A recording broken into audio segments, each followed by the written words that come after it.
Maritime. No? Titingnan natin sino ang bisita natin, sino ang makakausap natin, sino ang makakapanayam natin sa panahon ngayon sa ating pagtalakay sa loob ng 2 oras may kinalaman sa continuing edition ng Anytime Maritime. Public Agenda! Titingnan natin kung ano ang mga pinaka-latest development, lalong-lalo na po sa 2024. The last time, nagkaroon tayo ng massive technical trouble, kaya hindi natin nasalihan, hindi tayo nakasali doon sa diskusyon. May kinalaman sa cause and effect at ilang provision ng Magna Carta. Baka mapermahan na ito ng Presidente ng Pilipinas, pero parang binalik ito for comment ng dalawang kapulungan ng ating Kongreso dahil may mga nagpetisyon sa ilang salient provision ng Magna Carta, mga kababayan. Public Agenda! Magna Carta for seafarers, pero hindi kasama sa provision.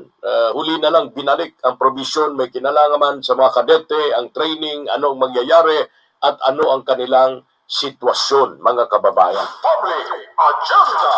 So sana magkakaroon ng refinement. Ang tawag dyan sa lawmaking is refinements. No? Kung ang bersyon ng mataas na kapulungan, halimbawa ng Senate at ng lower chamber o itong House of Representatives, ay hindi magtugma o magkakaroon ng question of interpretation, ang tawag dyan ay ina-harmonize ng dalawang kapulungan o 2 houses of Congress para ito ay magkakaroon ng uniformity bago ito aprobahan sa tinatawag nating Malacanang. Bago nila dalhin sa Malacanang, no? Pagkatapos maaprubahan ito sa kanilang mga plenaryo. Public Agenda! Kaped ko natin sa Brooks Point, si kaped ko natin, Madam Mency Arsaga Criador. Public Agenda! Magandang umaga po sa inyong lahat dyan. No? So we will be checking right now our communication signal from the area of Metro Manila para malalaman natin dahil alam ko marami tayong pag-usapan. This is a continuing discussion about some aspects and sphere of Anytime Maritime, mga kababayan. No? Lalong-lalo na ang mga operators, ang mga stakeholders, ang mga major players ng industriya maritima. Ang kagandahan ngayon dahil nakikita natin ang mas lalong mga protective schemes and mechanism na ina-apply nila. At ang mga Pilipino naman, ang mga Pilipino kuminsan kahit ibala mo sa kanyon yan, basta ang mga Pilipino ay kikita ng doble para maproteksyonan ng pamilya back home at mabigyan ng kasaganaan at magandang kabuhayan. Public Agenda! Ang mga Pilipino talaga ay susugal at susugal yan. Pero ngayon, ang pinakamaganda dahil marami na mga batas, hindi lamang sa Republika ng Pilipinas na pinapatupad ng ating mga various agencies of the government which ang kanilang mandate ay primarily nakatutok sa maritime industry. Ang mga samahan ng mga maritime organization, kasama ang kababaihan sa Pilipinas at buong mundo, ay may paiba-ibang approach para magkaroon ng isang more enhanced and protective measures ang ating mga kababayan. Particular, siyempre ang concern natin, may konting bias tayo para sa mga Filipino seafarers. Public Agenda! Aring Boyet Naraga, si Brahma, magandang umaga po mga kababayan. Si Director Marieta Barcibal Dinyo ng PEDCO BABC. Na bago natin i-check ang communication line at signal ng founder ng Anytime Maritime, si Miss Mary Ann Pastrana. Public Agenda! Gusto ko lang ipaalam sa lahat ng mga nakikinig sa atin from Brunei Darussalam, from Kudat area of Sabah, Kuta, Kinabalu, Labuan, Sarawak, down to Indonesia. Sa darating na Biyernes, ang delegasyon ng BIMPiaga ay darating sa Pilipinas at ang venue ay ang City of Puerto Princesa. Actually, kagabi kausap ko yung chairman ng Labuan BABC na si Sir Ashar Uthman, and he is looking at mga potential partners para sa tinatawag na sea trade. So, ibig sabihin, maritime industry pa rin ang kanyang concern, mga kababayan. Sa mga Filipino overseas at sa lahat ng mga taga-Western Visayas sa pamagitan po ng Palawan Vanguard Online News Agency, today is January 16. Mga kababayan, the second episode of the year ng Anytime Maritime for the year 2024. Let's check on the founder of Anytime Maritime, si Miss Mary Ann Pastrana. Late itong aking pagbati, pero a blessed Tuesday morning, a blessed 2024, and a prosperous new year to one and all. Ma'am Mary Ann Pastrana, welcome to Anytime Maritime. Magandang umaga po. Hello, good morning, GM Alex. Good morning. May feed. Go ahead, ma'am. Go ahead. Hello, magandang umaga po. Palawan, Brunei, Malaysia, buong mundo, of course, Pilipinas, Manila. Welcome to another episode of Anytime Maritime.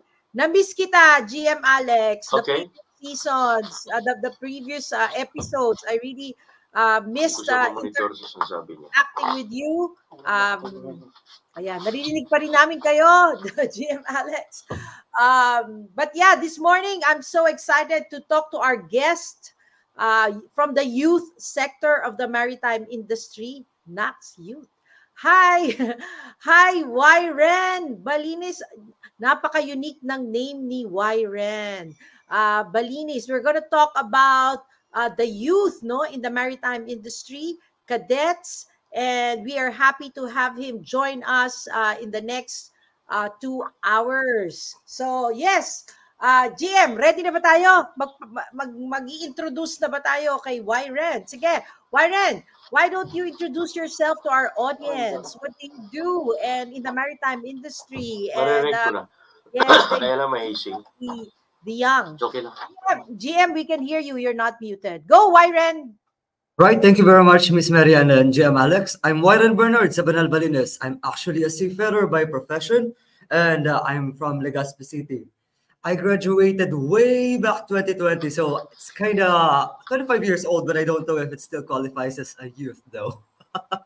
So actually, I'm preparing now for my next embarkation on board, and it's lovely to be sitting with you here and then talking about this timely topic because we are gaining traction when it comes to youth in maritime. They are having panels already. For instance, the Safety for Sea. I've heard about the Sea Trade Maritime being mentioned, and last November during the Crew Connect, there was one cadet who was given a chance to actually talk about their experience. Now, it's interesting because we have different experiences when it comes on board. And it's that lived experience, the narrative that we are going to say to the world, especially for those who are actually had the chance, the privilege. Because let's face it, the maritime industry is vast, and then it's not always that the average person, let's just tell it that way, that the average person are able to withstand the ordeals, the endeavors of being at sea. So I think that's enough for an introduction for me. Thank you. Yeah. So, Wyren, where did you study? Where did you finish your maritime education? So I finished my baccalaureate degree in Mariners Legazpi together with Ms. Merly Jimenez, of course, the family president right now. During my time, I'm still under President Commodore, the ex-Commodore Jimenez. Ah, okay. So Mariners, and you are in Bicol right now. Currently, I'm in Makati, Miss Mariana. Ah, Makati ba? Sorry, kala ko naman nasa Bicol ka. Okay. So what are you doing now exactly? What's your position in the ship? How many years have you been serving in the international shipping industry? That's a fun question because I've always wanted to tell that I'm still a newbie in the maritime, although I have had the pleasure of sailing for 4 contracts. I started as a deck cadet, and then for 2 contracts, ascended as an ordinary seafarer, and then just recently, I've had the pleasure to become a third officer, and now preparing for my next embarkation as an officer still. Well, if when you're asking what else am I doing outside of my professional work experience, I am everywhere. They want to term they want to term it that way. I'm also part of the Nautical Institute as their secretary, as a younger members council. I'm also serving as one of the youngest and the only Filipino for the human rights at sea. Now we've Wow. been big, yeah, thank you very much. We've been big about all those things about the Magna Carta, and then of course, it's interesting to know what the experts and those who have already the expertise when it comes to the maritime industry. We have the Alma Maritime Group, the lawyers, the ITF, and we are all in full support of that. Whatever they're trying to advocate, because at the end of the day, it was still for our benefit as well, the heirs, the benefactors of the maritime industry. Yeah, nice. Nice that you are very much aware and in touch of what's going on. But okay, babalikan ko lang, Wyron. Why did you choose to become a maritime professional? Why did you study maritime education? Yan. What's your motivation? I'm curious. Sinang inspiration mo para pumunta sa pagbabarko? Right. Actually, I've been open book about this one. It's really not my plan to to embark on a seafaring journey. If I can be honest, it's actually my mother who pursued, who told me to why not just become a seafarer. Had it been my choice, I would have just become a journalist doing this, whatever we're doing now. I found it that I was a campus journalist way back as an elementary, high school, and then college. I started as a sports writer, but then I realized I wanted to be free. I wanted to write. I wanted to express myself. And then again, life has different idea. And as it turned out, there is more convergence of becoming a journalist and becoming a seafarer. Actually, both affords the travel for me to travel, and then the experiences that I got on board just made my narration, my write-ups more human. It gives more depth to what I'm going to say. And of course, the ability to be able to meet various people from different cultures, to be able to travel, so to speak. Because it's one of the perks. Although they say it's losing the lucrative of being a seafarer because the shore life is gradually losing. I still think that hopefully sometime soon, yeah, it still be a shining glory of becoming a seafarer. Wow, nice naman.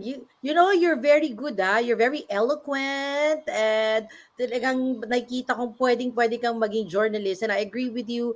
You could be both, no? So you are actually a seafarer, but at the same time doing advocacies and standing up for what you believe in. That is actually a convergence of your dream, being a seafarer and like a journalist. Ang galing-galing naman. Okay, so now talagang nagsisilbi ka na sa barko and you have seen the world, tama ba? Have you got, anong klaseng barko yung sinasakyan mo? And like, can you give us a glimpse kami ni GM Alex? Kasi hindi naman ako sumasakay sa international ship. And then GM Alex's sons that are seafarers as well. But what kind of ship are you in? And then like, give us a glimpse of how many are you in a ship? How many crew members are there? And maybe what do you do? Give us a day in the life of Wyren. Okay, tell us that para medyo maramdaman namin anong buhay ng isang seafarer. All right, sige. That's actually a tough question because it's not often that I'm asked to walk person on my daily life. Pero sige, I started way back 2018 on a bulk carrier ship. Basically, we're transporting coals, we're transporting iron ores. This is a fun fact that not most actually knows, but many of the seafarers traveled different continents already. The only continent that I was not able to go to are Australia and then Antarctica. So almost everything. It's fun. And siguro, let's start when I was a third officer because though it's the most recent, and then if I have to say, it's one of the most impactful. Because during those times, I have already 8 to 12 watch on board. So I sailed from a bulk carrier going to a general cargo and just recently on a tanker vessel sailing just Germany. So my day usually starts at 8 o'clock, of course, 6 o'clock if I wanted to eat breakfast. And then we go on the bridge just to serve on the watch together with the captain. So it's basically a Germany voyage. We're just traveling uh, inland. It's a bunker barge with 60-meter vessel. So we're just 9 people on board, four of whom are Filipinos. It's a small vessel, so expected na kokonti lang din naman kami. Although it's really fun because I learned how to how to cuss in Germany, how to speak some of the German language. My day starts at 8 to 12 with tinkering around the ECDIS, checking at my firefighting equipment, basically what a third officer is bound to do. But it does not actually end there. With my officers being as enthusiastic as I am, they were able to give me more tasks. For instance, a second officer would tell me somehow to help him do the inventory for medical supplies, give him some assistance when it comes to chart works. Although we are using ECDIS for training because we're still not accredited to fully use ECDIS as a navigation aid. So there. Other than that, it's a usual routine on board, discharging, discharging and then loading cargoes. The one thing that I want to point out actually, because during this time when I was on board, is that we have a work-life balance and an effective at that one. Because during times, since it's just a German voyage, we had the pleasure of going on board and then going ashore when there is no cargo operations. And we cannot emphasize enough that surely mental health are just some of the things that are big and buzzwords in the industry. And since we're talking about youth in maritime, we cannot get out of the fact that it's one of the key things that people are looking at, especially Gen Z millennial workers. We are slowly ascending the ladder, both the corporate and the shipboard organization. And then it's one of the things that we want to see not only culture in the ship in the ship, but also those, of course, in the employer side. It's no longer just enough that we talk about work life. It's no longer enough that we talk diversity. We have to see it in front of us that this is actually happening. Not only diversity when it comes to spoken, because it's easy to have policy in place to say that we have gender awareness and development seminars and training. But how are we actually trying to integrate the policy into action? Because, well, as GM mentioned in the preliminaries, we already have enough laws. We have enough laws. We have enough rules. But as they say, and I came from a political science family, and my father always quoted that, what do you call that? A society that has more laws, has more loopholes, has more corruption. But there's also a downside to that, because I've recently heard from one of the conferences that I have attended, maritime actually does not have enough rules and regulations to streamline the process, or so to speak. So there, it's a balance of finding. Are we just talking the talk without walking it?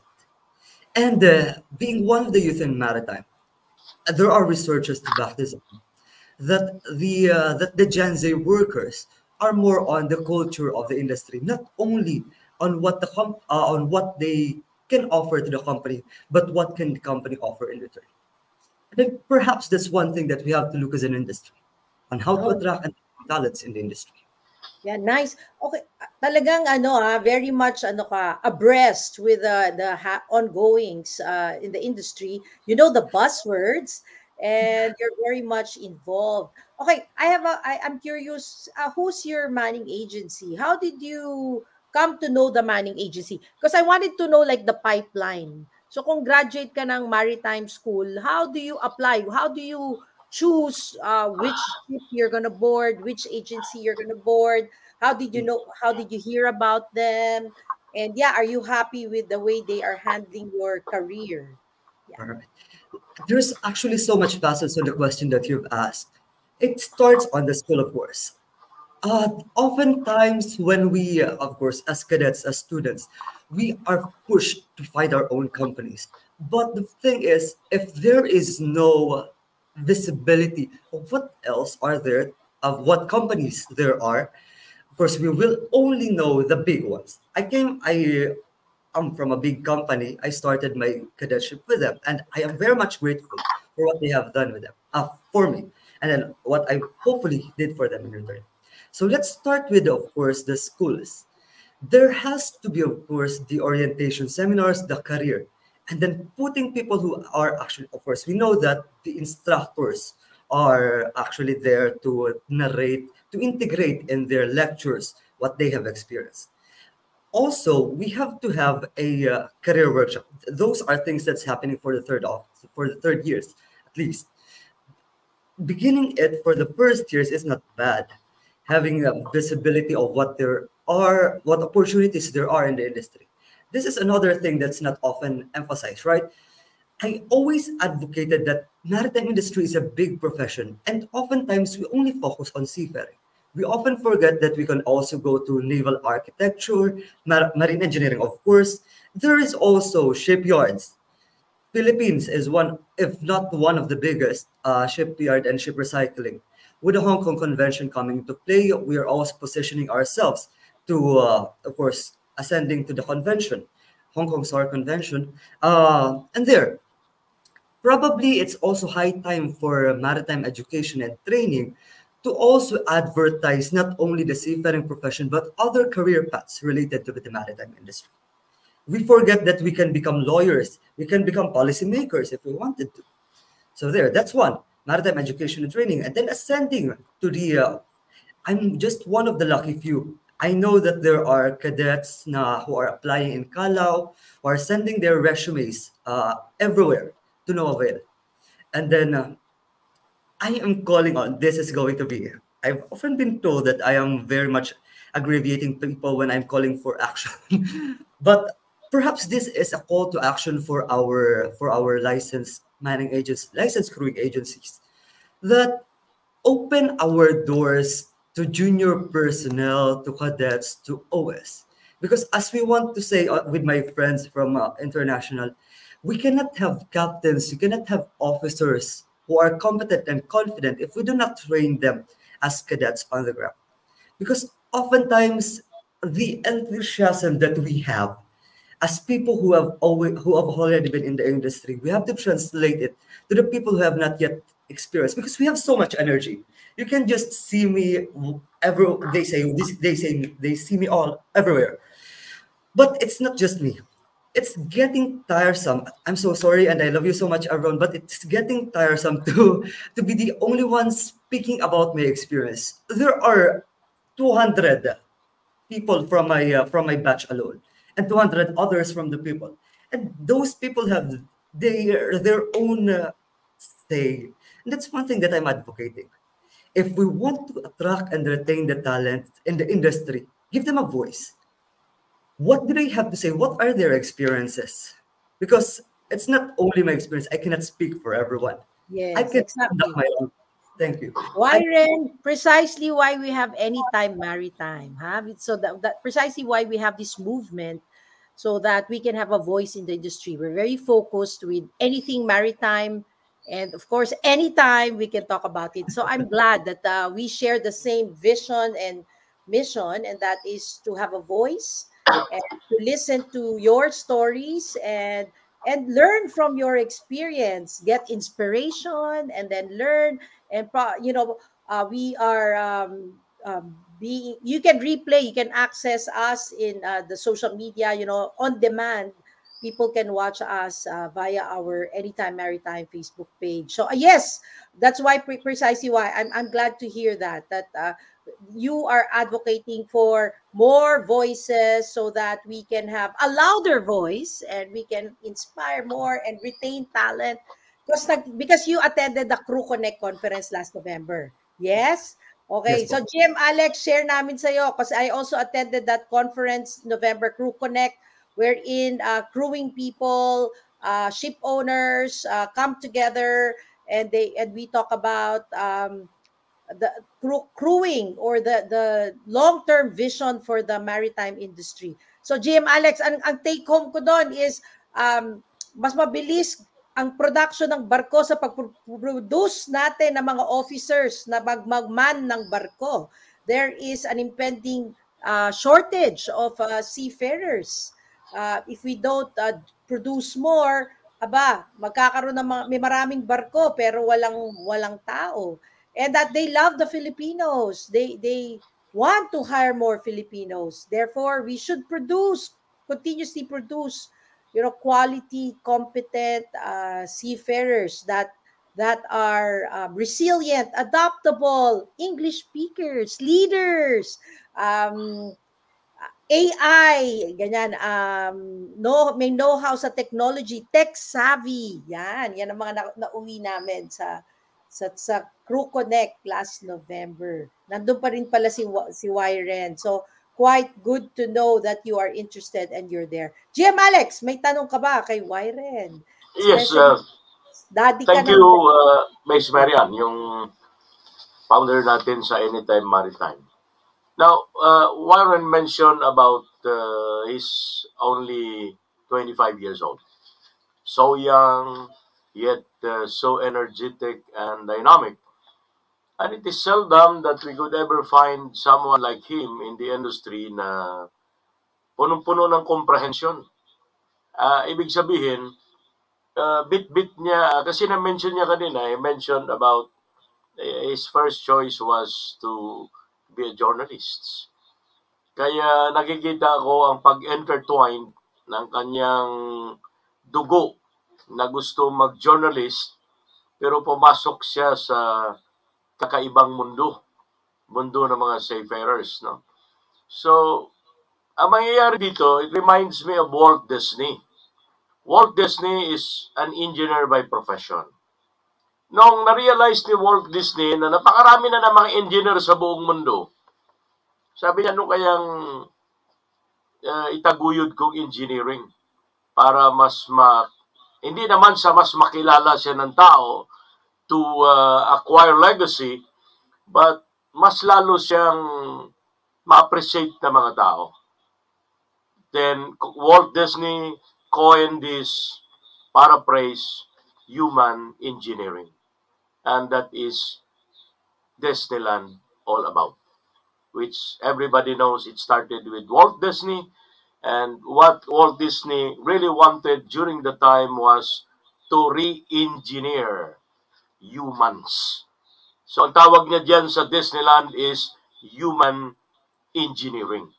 Kaya tingnan mo mga tao, ang physiological, psychological system ng tao ay hindi man lang araw-araw nakaangkla sa pera.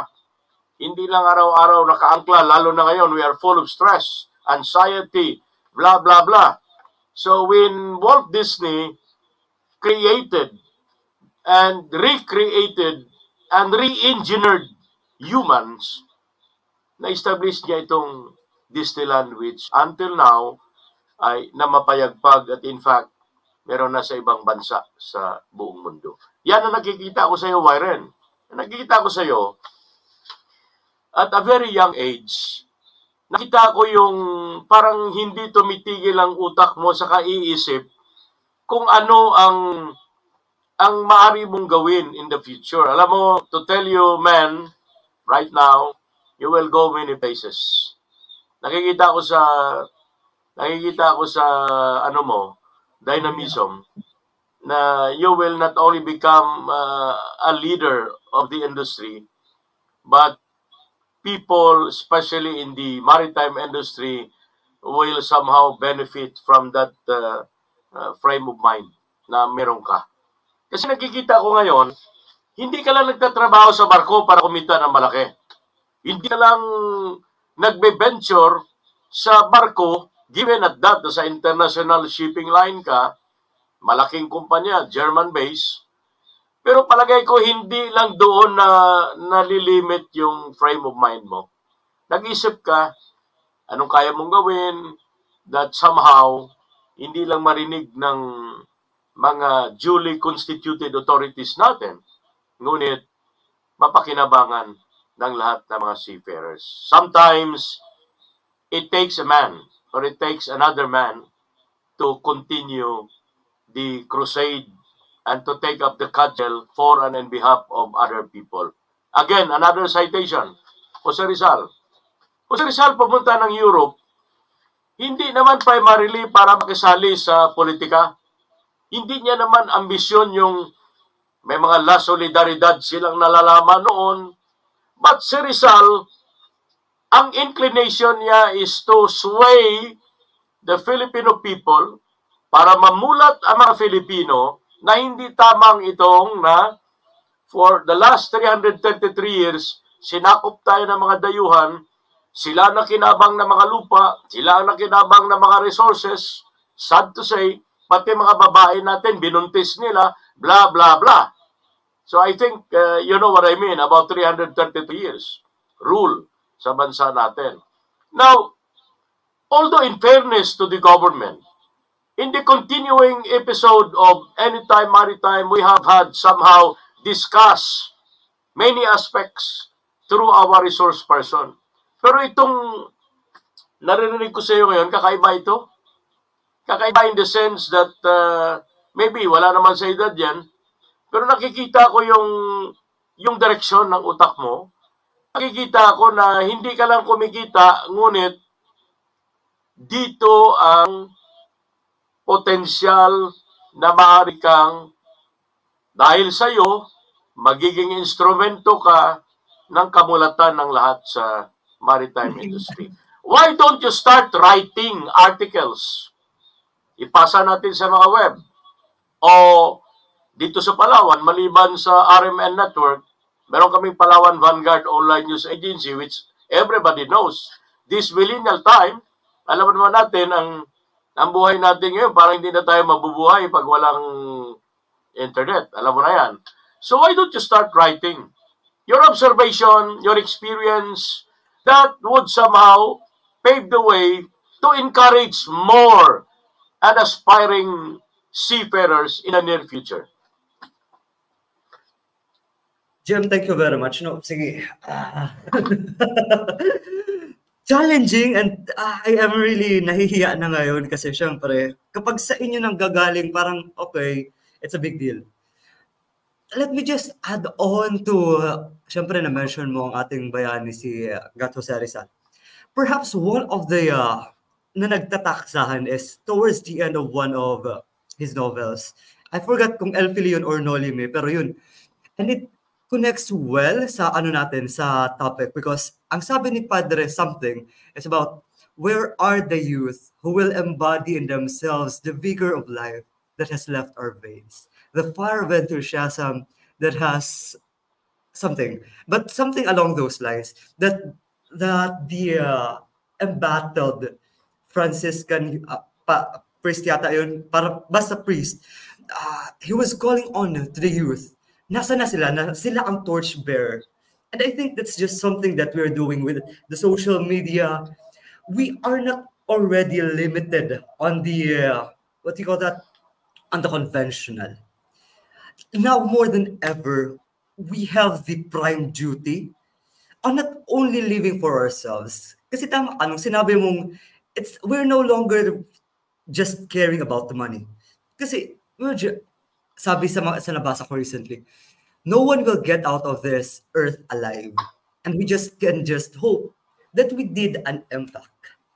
And that will echo in the end of time. So it's really very anecdotal, but then again, there. Wow, talaga naman. Lalo mo kung pinahanga, Wyren. Meron ka pang kino-quote sa libro I ng agree. I agree. You know, Wyren, yeah. During my early days as a broadcast journalist, all my life I've been into this profession. In fact, I do not consider broadcast journalism as a profession. I consider this as covenant.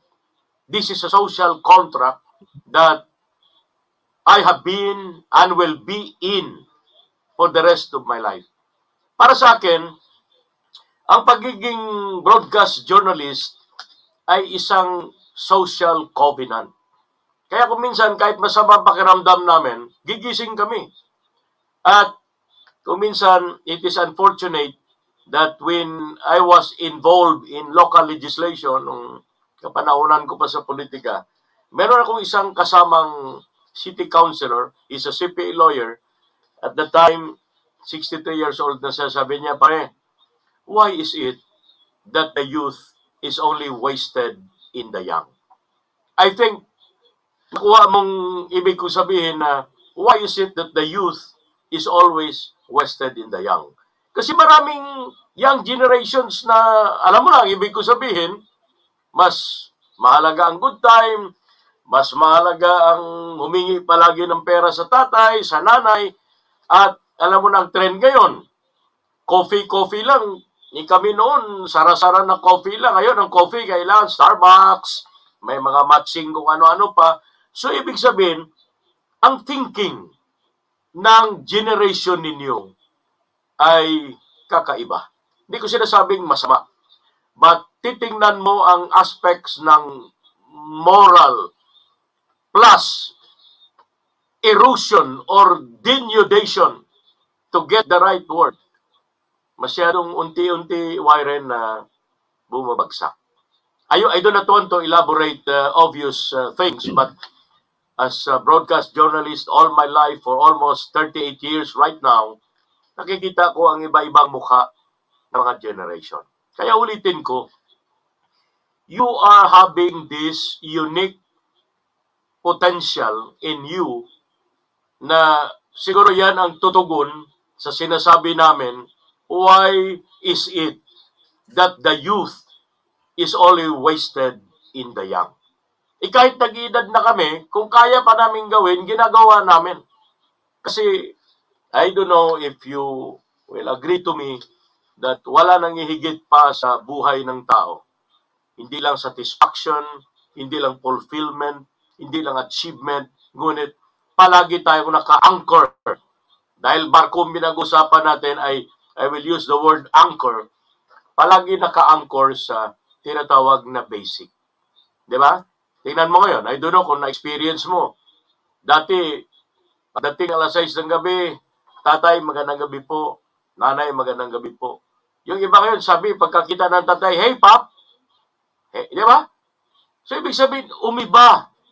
Ibig sabihin, sa pag-usad ng panahon, sumasakay kaakibat dyan ang unti-unting bumabagsak na moral ng ating lipunan.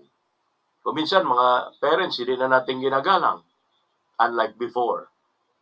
Kaya, I hope and I pray na hindi lang ikaw, Wyren, kailangan dumami kayo. Kasi, kayo ang manifestation ng sinasabi ni Dr. Jose Rizal. I'm saying that because I belong to the Order of the Knights of Rizal. Kayo po ang hindi lang semblance, ngunit realism na sinasabi ni Rizal, indeed, na nasa kabataan ang pag-asa ng ating bayan. Keep reviving, keep motivating, keep encouraging. Saan ka man? Sa barko ka man, sa aeroplano, piloto ka man, konsyel ka ng barangay, wherever you are. I challenge you, keep on writing, keep on motivating, and keep on reawakening the youth in our society. Yeah, amen. Wyren, kaya dapat siguro share mo to talaga sa yung mga kasamahan so that dumami kayo. At alam niyo, habang nakikinig kayo sa nakikinig ako sa conversation, naalala ko yung pinanood kong Metro Manila Film Festival movie na Gumburza. Nanood ba kayo? Gumburza. GM, nanood ka ba? Wyren, nanood ka ba? Kinarir ko yung MMFF, ha? Out of the 10 entries, 6 ang pinanood ko, ha? Tapos, super enjoy talaga ako. Like, super enjoyed. Iyak, tawa, super ganda. But anyway, going back to Gumburza, what they're saying is, because of that Gomburza, na maliit si Dr. Jose Rizal noon nung nakita niyang pinugutan ng ulo yung mga pare, that kind of opened his eyes in the reality of us being colonized by the Spaniards, which inspired him to write the books, No Limitangere and El Filibusterismo. And I think up to now, relevant pa rin yung message nung Gomburza. And I think that's why, that's why they really made it into a movie. Okay, sa mga nanonood po sa atin, kung di nyo pa napanood, sana mapanood nyo, abangan ninyo sa Netflix. Kung ipapalabas sa Netflix, sana ipalabas sa Netflix because it's really an eye-opener and a reminder of, the need for us to fight for what we believe in, to stand up and, kahit yan nga, if it means, the cost of your life, why not? O tingnan mo naman, kahit na 400 years ago, ilang years ago na yon, Gomburza is still alive because of what they did. No, they stood up for what they believed in and all. And I guess that's why we're doing this Anytime Maritime, no, because we wanted to increase and awareness and elevate the understanding. GM, in the Glass Crew Connect conference, no closing words. One of the closing word is that, okay, we're talking about how important the youth is, in the maritime industry. And then tumingin yung moderator na foreigner, I think he's Norwegian. Sabi niya, so nasan sila? Where are they now? So we had a handful of cadets who were invited to speak and share their experience, but generally, where are they in the whole process? So precisely why we are inviting people like Wyren and getting them involved. You're part of the conversation. So in our teams, FastCat, I always say, okay, young people, wag na po tayong patumpik-tumpik pa, di ba? Wag nang magsayang ng oras. Kayo po ay parte ng solusyon, kayo ay parte ng industriya. So let's be active, and get involved and elevate our experience. Yan. O sige, Wyren, anong say mo dyan, ha? Siguro, if I can just somehow wrap up ang mga pinagsasabi natin from Gomburza and from the intergenerational. Ang takeaway ko there is, tama, may valid points si GM when it comes to the downgrading the grading na when it comes to morality. If we can just look at the facts, according sa PISA, ang reading and math comprehension ng ating mga young students right now are, diminishing. And that's even the industry leaders that I've talked with, sabi nila when they're interviewing the cadets, kapag mag-onboard pa lang, their competency level is actually decreasing and then they cannot answer basic technical questions thrown at them. And although I see the alarming rate of the decline, we also have to acknowledge how we, coming from the young generation, of course, you, coming from the more advanced experienced generation, can bridge the divide. We are coming from a fresh perspective, and you are from those who have already experienced what there is. And I guess what I'm trying to say is mentoring will be integral, not only when it comes to us. It's actually a dual factor. We can learn from you, and vis-a-vis, you can also learn from us. We were talking about tech savviness in the Crew Connect. And we cannot deny the fact that automation is here. We are looking at digital future, the decarbonization in the maritime industry. And although in the Philippines perspective, it may seem still far away, but I believe our industry leaders are already paving the way, one after the other, to make it a reality. When it comes to, of course, you were talking about Miss Marianne, about the Gomburza. Their martyrdom has not gone into shame because, as a proof that we are here trying to be martyrs ourselves. I met with a colleague just recently, actually yesterday. And one of the key things, because I asked her, why are we actually doing this? Why are we killing ourselves on trying to fight for what we think is right? And in the perspective of others, they are actually thinking that what they're thinking is also the same, also the right thing. So I think what I'm getting here is that it's us learning from you, coming from because sige, it will be very arrogant. They told me that I've become arrogant, although some others don't really believe that way.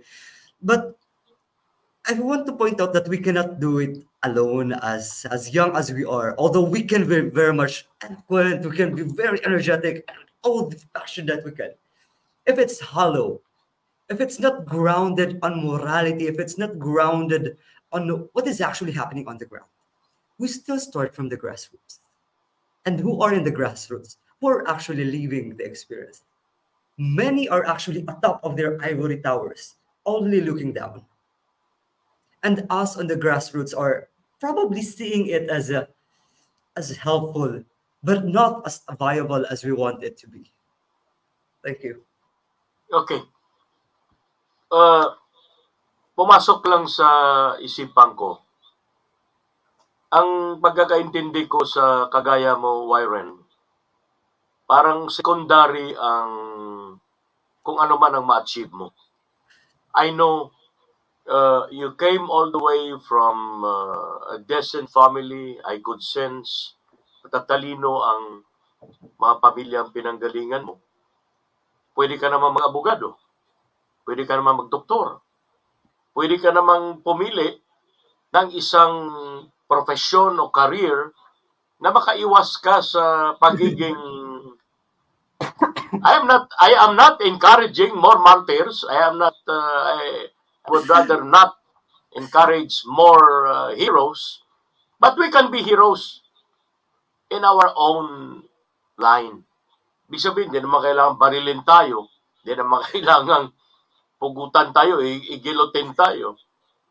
Pero number one, yung embedded courage in you, your ability to speak up, your ability to tell the truth is more than enough for in today's generation. No, nakikinig sa atin. Can you imagine, Palawan State University nanonood sa atin at nakikinig ngayon. Ang Houston, Texas, mga Filipino nanonood, nakikinig sa atin.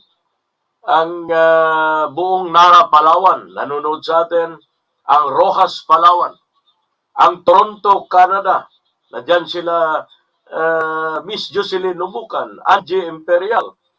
At of course, kahit ang various barangays of the city, mga kasama namin sa Economic Council, ay nanonood, nakikinig sa atin. Even some of the federal districts of Malaysia are now watching our show. Ang mga magiging bisita namin this coming Friday, because there will be a BIMPIAG conference in the Philippines, but luckily the venue is the City of the Living God, that is Puerto Princesa City. No? Wow. Now, GM. let me ask you this question. Yeah, okay. Ano ang gusto mong hindi maabot Ang abot kasi relative yan. Ano ang gusto mong makamit sa buhay out of this seafaring venture? At the same time, whether aminin mo sa akin at sa hindi, mas mataas ang percentage na gusto mo talagang magiging journalist. Nakikita ko yan. Kasi hindi ka naman ganyan magsalita kung wala kang pakialam eh. You just earn money, you just go on board, to hell with them, di ba? But the mere fact that you're saying things like this and like that, the mere fact that you have these objectives, you have this mission, I believe, mas matimbang ang pagiging journalist sa buhay mo. Anong take mo dyan? Actually, Jim, this is very tough question, no? Kasi,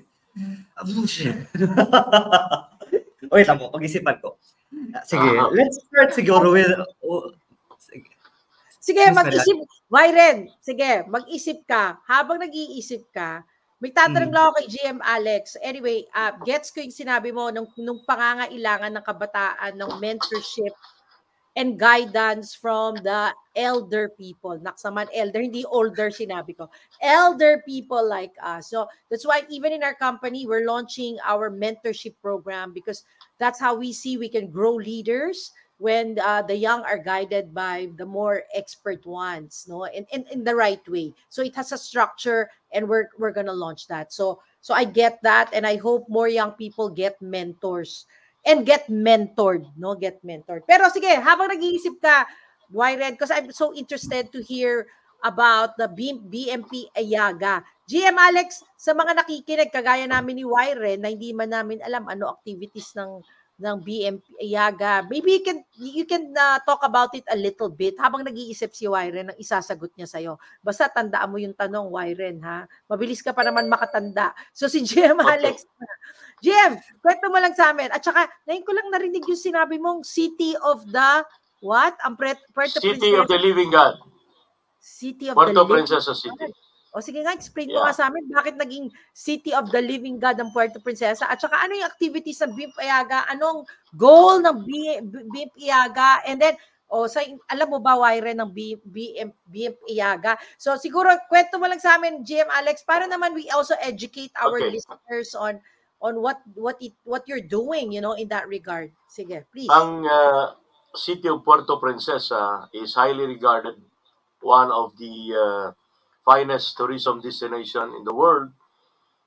Ay meron siyang isang pangalan na tinatawag the City of the Living God, because according to not only tales, according to the myth na nagkakaroon daw ng isang parang combination of supernatural and religious events several decades or centuries ago that took place in the wonderful city of Puerto Princesa. Kaya tinawag siya na the City of the Living God. Now, nung panahon ni former Mayor Ed Hagedorn, the late congressman of the 3rd District, isa siya sa nag-coin ng another name that Puerto Princesa may also be called the city in the forests. Kasi ang Puerto Princesa, Wyren, one day, makapunta ka ng Puerto Princesa at Palawan, you would appreciate and you will be amazed of the wonders, no? Walang pollution, walang masyadong traffic rush, hindi masyado ka fast-paced ang buhay, at ang culture ng mga tao dito ay hindi ka ma-culture shock. No, people here are more hospitable, accommodating, and mas grabe ang paggalang ng mga tao rito sa mga turista, both local and international. No? One day, pag nakapunta ka rito, makita mo yung mga puti. Naglakad lang yan sa kalye, sa initan, ang gaganda nila, ang sisekse nila. But hindi ka maka-experience na may isang taga Puerto Princesa na magsipol-sipol dyan o magbastos sa kanila. Because ang tourist police ng Puerto Princesa ay napaka masigasig to protect our tourists, because tourism is one among the economic balance here. No, isa sa mga haligi ng industriya dito ay ang tourism industry. I think you heard about Coron, El Nido, Underground River, among other things, no, which I think one day would you also opt to visit, no, one day. Now, BIMP Ayaga. Ang BIMP Ayaga is an acronym for Brunei, Darussalam, Indonesia, Malaysia, and the Philippines. That's why tinatawag na BIM. Ang Iaga means East Asian Growth Area. So ang Pilipinas, kasama natin ang neighboring countries natin sa Brunei, Indonesia, and Malaysia, we belong to the growth corridors of East Asia. Now, nung panahon ni late President Fidel Ramos, napaisip sila ni yung Prime Minister dati ng Malaysia, si Mahathir Mohamad. Napaisip sila kasi kung hindi nila illegitimize ang trading, investment, ang tourism as well as economic aspects, mas lalong malulugi ang apat na bansa. Kasi I do not want to mention the place in our country, pero talamak ang smuggling. Smuggling ng gulong, smuggling ng kahoy, even smuggling ng pinaka-prime industrial commodity, which is fuel. So, President Ramos, in aid of legislation, with the aid of Congress, pumasa ng batas at nabuo itong BIMP Ayaga, samahan ng apat na mga bansa sa East Asian region. So again, ulitin ko, Brunei, Indonesia, Malaysia, Philippines. Kami naman, sa sektor ng business, ang tawag sa amin, BIMPIAGA Business Council. Ano ang papel ng BIMPIAGA Business Council? Anything na makikita natin within our means, sa ating sosyudad, sa ating lipunan, anong kulang, we can propose and even oppose. For example, mataas ang sigil ng kuryente. In the board, pwede kami anytime maka-issue ng resolution, inquiring, opposing, or whatever might be the tenor, na may boses kami. And modesty aside, since nag-member ako ng PEDCO way back 2018, I am now their incumbent president sa Economic Council. That's why, kung hindi lang sa anytime maritime na committed tayo, marami pang refinements ang gagawin namin para for the success of the event. So, anong end goal natin dito sa BIMPIAGA, which is the fourth to be slated in the Philippines, is sa hirap ng buhay ngayon, sa pamamagitan namin, we will pump prime opportunities and open up the floodgate for economic progress. We will invite more investors to come. We will pave the way for opportunities na malalasap na mga kababayan natin dito, from the small, medium to big businessmen.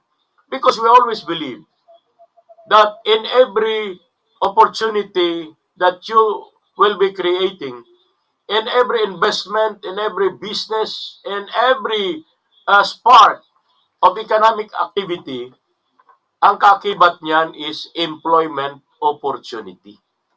Tapos magbabayad ng taxes sa gobyerno. Now, as I mentioned earlier, kausap ko si Sir Asyar Uthman.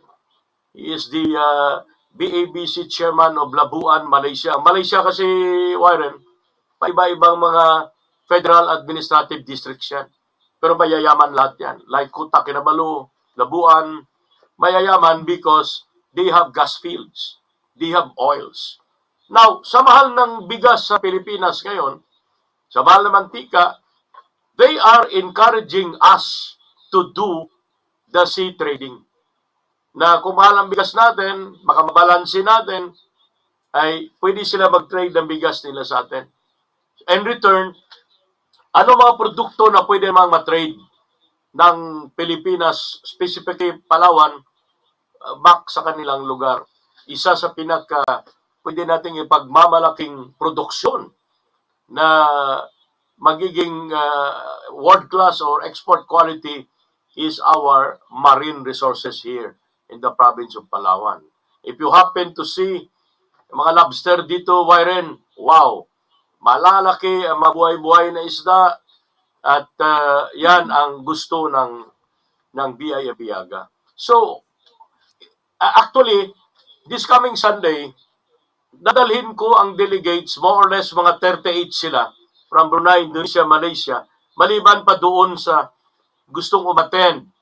Kahit hindi sila miyembro ng BIMPIAGA, pero they would really want to invest in Puerto Princesa and Palawan.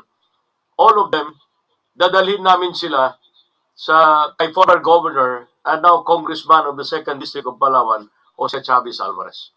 Because modesty aside, walang political figure at leader sa Palawan na mas mahigit pa kay Congressman Alvarez when it comes to his not only acumen, his expertise. Ang tawag ko sa kanya, economic guru. Siya ang dapat makaharap ng taga BIMPIAGA this coming Sunday. So that's it. That's why we are now rushing things from security details to transportation, etc., so that the success of this conference will be assured. It's only a weekend conclave, Friday, Saturday, Sunday. So we will make the most of it. We will make the most of our time to warmly welcome to the folds of the City of the Living God the diplomats, the delegates from East Asian growth area region, people coming from big businessmen coming from Brunei Darussalam, Indonesia, and Malaysia. That is BIM Piaga all about. Wow. Wow. Sounds exciting, GM Alex, and good luck. God bless sa inyong pag-intindi sa mga delegates. How many people are you expecting to arrive from BIM Piaga, from BIM? Okay, Brunei, Indonesia, Malaysia. How many are you expecting to arrive? Not only expected, but ang nag-confirm to arrive. In fact, yung iba na gusto makita ang El Nido will be arriving tomorrow. And mag-side trip sila, and they will be back on Friday morning to attend the testimonial dinner, welcoming dinner. Now, expected to arrive, nakabook na, may hotel bookings, confirmed flights, 38 of them from the board of directors ng BIM Piaga. At meron pang more or less mga 12 ka mga non-BIM Piaga members, but they will be investing in Puerto Princesa and the province of Palawan. Mga investors ang ibang darating, no? That's why pag ang sea trade ay mabuo namin, I think I would be needing the advice of our founder pagdating ng panahon. Diba? Of course. And again, talaga may kita mo na kailangan ng pagbabarko para umasenso ang bayan, ang isla, 'di ba? Kasi archipelagic nation tayo. So talagang kailangan ng pagbabarko. And then of course, business is so important. That's why Ren, pag ikaw ay may ipon na sa kita mo sa pagbabarko, sana pumasok ka din sa pagiging negosyante para makatulong ka rin sa ekonomiya. Negosyante na journalist, pwede naman, di ba? Why Ren? Dahil makakatulong yan. If you provide employment, that will really help our economy if you provide jobs. So that's really, really good for Palawan. Basta talaga, magre-research pa ako, GM Alex, tungkol dyan sa City of the Living God na sinasabi mo. Kasi parang yan. Pabasahin ko pa yan, magre-research pa ako. And I agree with you that then Governor, now Congressman Jose Pipito Chavez Alvarez really did a lot for Palawan, no? Like he built infrastructure, he built roads, mga water treatment, using government channeling government resources to the right projects that will make an impact, economic impact, provide jobs to the city or the province of Palawan. So it's beyond par. Yes, totoo yan. Alam mo, pag nakaka-interface ko yung mga taga Mindoro, yung mga mayor ng Mindoro, sinasabi sa akin yan, sabi niya, naiinggit kami sa Palawan kasi may Governor Alvarez sila na such a visionary and then an action person that really, strives to make an impact to the country. And he really did impact Palawan. Kaya talaga naman. Sige, Wyren, hindi mo ba nakalimutan ng tanong ni GM Alex? Hindi ako. Sige, naisip mo na ba ang sagot habang pinaprocess mo yung BIM Piaga? Naisip mo na ba ang sagot? Okay, sagutin mo na. Wyren. So, thank you very much. Sige, actually, before I start that, siguro let's point it towards Maslow's hierarchy of needs po, no? Kasi syempre, before I can actually say that I made it, there are other ladders that I still have to do. And for me, sige, since you already put aside the modesty, GM, I will also put my modesty aside. If I can be as ambitious as I am right now, probably ang pinaka top of the goal will be sitting at one of the UN offices, probably the IMO, if not the UN itself. Wow. Because, since we already putting modesty aside. Oo naman. Pwede naman. Libre mangarap. Why not? Yeah, why not? Yeah. If you can see the pictures at my back. Sige, patingin nga. Ilapit mo nga. IMO yan. Yan. Nakapunta na ako dyan. Dinalaw ko yung mga IMO people. Sige. Yay! Right, so, law of attraction. Ina-attract mo pala ang pagiging miyembro ng IMO. As what we were mentioning about politics, it's a big thing. But for me, if we're going to exert influence, and well, you were talking about how we can move the world, right? But if you want to make things and make a big impact, why not start there?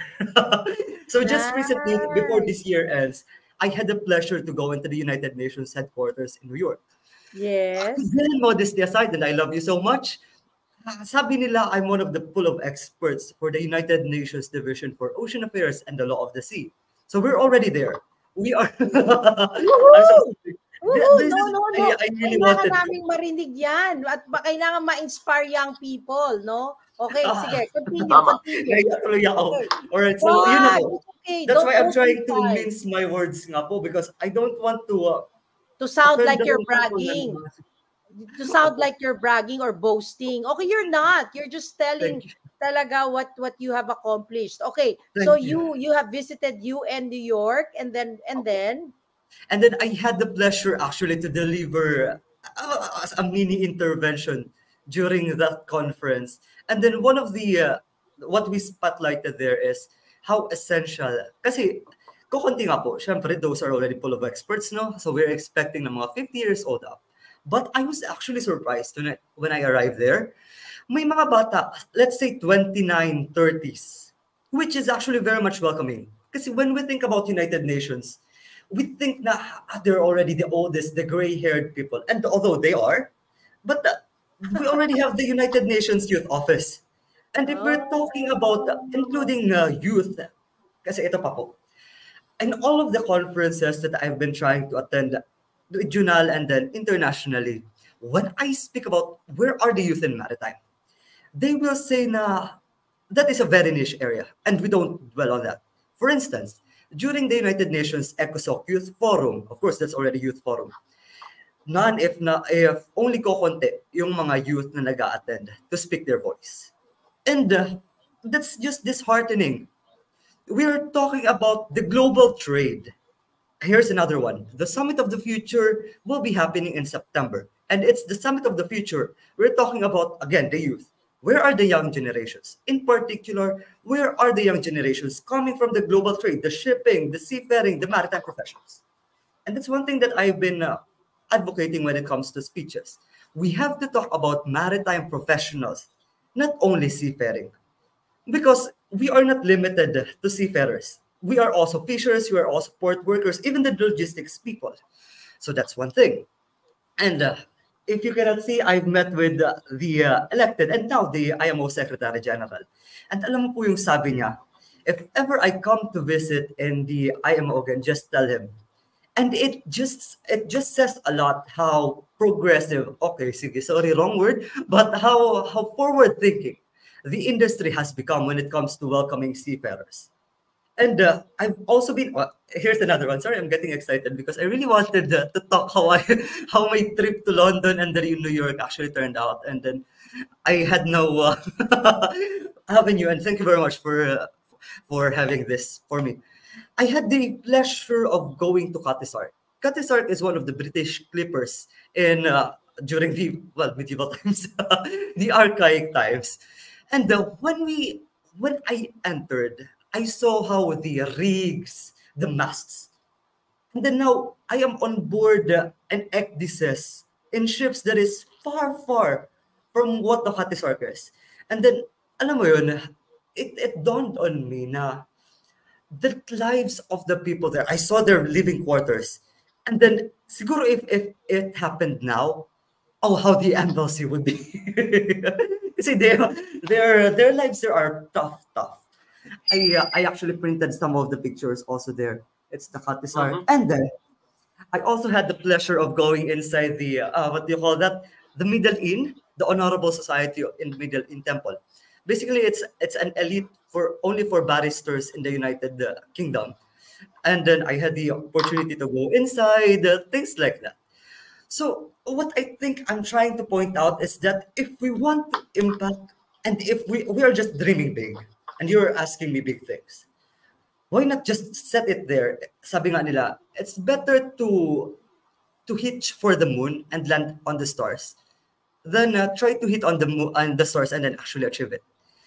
siguro that's one thing about me. I have been so ambitious, and then I do not rest until I get somehow what I want. And that's not to brag, because somehow you are able to inspire people. I saw that now in the United Nations Lower Laws Division of Ocean Affairs, there's another seafarer who's already included in the pool of experts. Another actually reached out to me coming from shipping in Vista International. I think we are, as a youth in maritime, finding the avenues, finding a way to actually, alam mo yun, and as what GM and you, Miss Marian, are pointing out, little by little, siguro we cannot change the industry overnight, but with things, with conversations like this. Sabi sa isang conference again na attendan ko, for the industry to move forward, we have to have at least 50 million conversations. But then they set it up more as a 1 billion. And if more of us is actually talking about the maritime industry, not necessarily about the seafarers, then we might probably, I think, and I believe, that telling your story on the way that it's actually engaging, painting a picture for the general public, not only for the people who are already in the industry, because we don't want to be preaching in the choir. We want to reach out the people who do not actually know what the maritime industry has to offer. Because sure, it's easy to say that we are seafarers, we move the world. For us, who's already in the maritime industry. But what about the young professionals, those in the kindergarten? Truth be told, had I not become, alam mo yun, high school, I wouldn't have known na nag-i-exist ang pagiging seaman. We just thought that one way or another, the parcels that we have, the Lazada, the Amazon, the Shopee that we are receiving, just arrive on our doorsteps. And during the COVID pandemic, we were very much thankful, appreciative of the couriers, the Grab drivers. But much more to say, we're just seafarers. We are also Grab drivers, even maneuvering the ships bigger than motors. Things like that.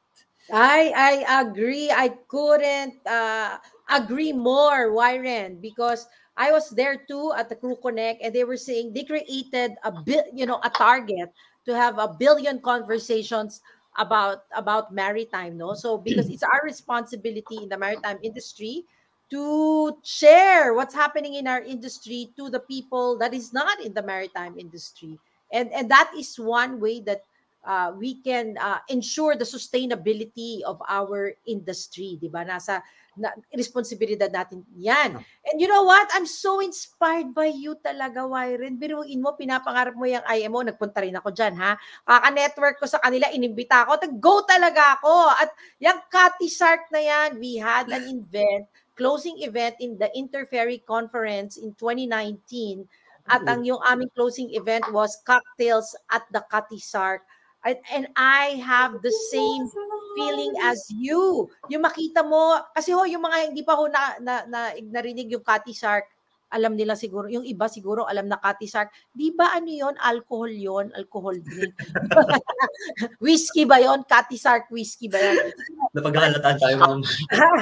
Hindi ako umiinom. But Cathy Sark is actually a ship that was used to sail in the anong century ba yan? 15th century. And what they did in London is they preserved it and then now made it into an events place, a museum, Cathy Sark Museum, events place, and then it just brings you back to history. And like you, di ba? How inspiring. And then you're like being brought back to time. Nabalikan mo na parang, ay, ganito pala yung barko nung araw, ganito pala yung paglalayag nung araw. Samantala ngayon, meron kaming ECDIS, meron na kaming mga computer, meron tayong mga advanced navigational equipment which they did not have before.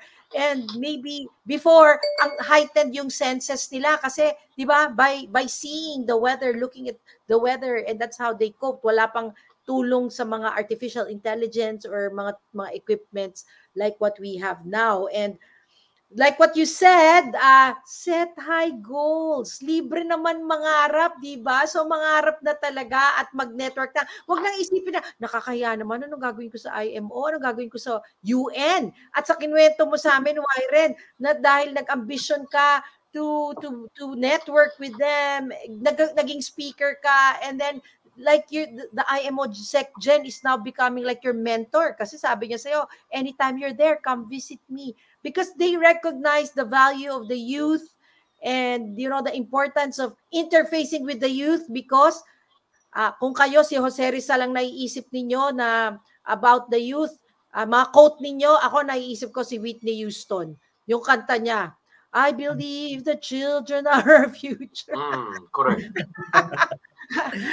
Magkakaraoke tayo, ma'am, next time. Oo, karaoke. I believe the children are the future. Kayo talaga future natin. So, kailangan involve namin kayo and be part of the conversation so that talagang magkaroon tayo ng mas malakas na boses at impact sa ating industry. So, okay, curious ako, Wyren, because you said, nagsalita ka na dyan at nirecognize nila yung value mo. How did sa mga young people who said, uy, gusto kong maging kagaya ni Wyren, gusto ko rin paano mo nagawa yan? Turo mo naman sa mga young leaders na kagaya mo. Paano ba? How do they get involved? How do they get in part of the conversation?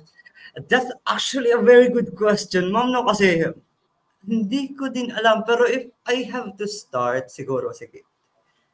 We still have 1 hour, no? This is going to be long. 40 minutes to be exact. At sasagot tayo ng mga question because nakita ko meron ng mga phone-in question. Phone-in ba? O sa Facebook, marami ng tanong. Sige, sagutin mo, tapos magbabasa na tayo ng questions from our audience. Yes. Disclaimer muna, no? Because I have received recently, sabi nila, naging, alam mo yun, but as much as, this is not me bragging, my end goal will always have to be how to inspire people and then move towards the same goal. Sige. So, if you can remember way back 2021, the World Maritime theme of the IMO is about seafarers at the core of shipping's future. So, di ba, ang nagpo-profile sila ng mga seafarer there. Ang commonly, nakita ko yun. I was very inspired and I liked it. I liked the idea. And although, napansin ko po during that time, ang mga pinoprofile nila are, well, white people, British Americans, and then chief engineer, chief officer, mga management level. And of course, older, relatively older. Then I realized to myself, where are us? Asan ang mga Filipino? Let's start with the Filipino. Because, di ba, as the powerhouse, manpower, seafarer supplier of the world, where are us? And secondly, I realized, asan kami? Na younger generation. And during that time, I was still an OS, an ordinary seafarer. And ang mga pinoprofile, mga management levels like that, mga officers, basically. So, well, as you may have seen how eloquent, how ambitious I am, syempre, send agad ako ng email to the IMO. And luckily, this is through the help of Ms. Natasha Brown, the head of the communications department in the ERO. And then, of course, I had the pleasure of working with Ms. Namrata Nadkarni. Dati, nasa IMO din siya. Nasa IMO pa din yun as a consultant. So, sabi nila, sure, why not set up an interview? Wyren, to see what, hello po. I have been hearing a lot of where are the Filipinos? Where are the Filipino youth? Where are the powerhouse which tayo yun mga Filipino na inahangaan sa buong mundo when it comes to maritime industry kasi maliban sa masino, masipag, matalino, kahit papano we could speak English, at least sa level na yan, ang Pilipino ay resilient at di kalidad na mga manggagawang industriya maritima. Now, para matumbok natin yung katanungan mo mismo, in all the various conferences that you have attended, both regional and international, hinahanap.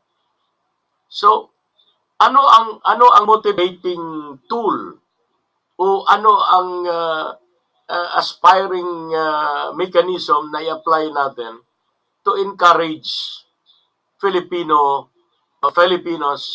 who not only become an active and resilient manpower, but paano natin ma-encourage ang especially upcoming generations? Anong gagawin natin? You have to, Na nakikita mo na kung saan nakaangkla ang hadikain ng mga Pilipino, saan lalayag ang ating direksyon, ano ang gagawin natin? Hindi natin sinasabi na lahat mag-seafarers, ha? Sinasabi natin dito, makisabay tayo sa demand of the times, especially globalization. How do we inspire them, encourage them para makisabay sa global trend? Right, thank you very much, Jim. Sige, since inspiration and aspirations are big words, we have to pinpoint a doable action. Perhaps if I can just suggest, start it with of course, in the academy again. Start them in training intercultural awareness. Sige, siguro isa ito sa mga na-realize ko. Give them a challenge that will give them a chance to speak up. Sige, here's another one. If I've noticed, of course, nakikita ko ang mga kapwa ko cadets, and oftentimes, if they are met with big people, let's say, who are already in the higher ups, they will close up. They will be timid. Whereas that's one thing as Filipinos that we are not doing as much. Look at being on board. Let's go to on board because it's one thing that we can share the same.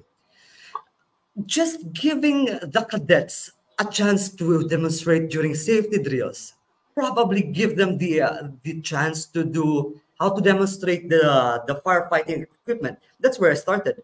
That's how my second officer actually trained me to speak up, and it somehow bolstered. And if there's even a chance, again, this is coming from shipboard organizations, do not please shy away on giving them a recommendation of promotion if you think that they are deserving. Because it's one tangible thing that will bolster their confidence. For the shore side, of course, if you think that this cadet or if this junior personnel is worthy enough to be promoted, or if you can see that there is actually an avenue for them to speak up, we've mentioned about Crookneck, other conferences, put their names up there. Actually, there are organizers who will be happy on having young generation speakers, because it's a unique value proposition of us being young. So just to sum up, for academies, give them chance to actually shine. Probably a question that's actually very vague, that if a person actually, a cadet, a student, points it out, it's a plus point for them.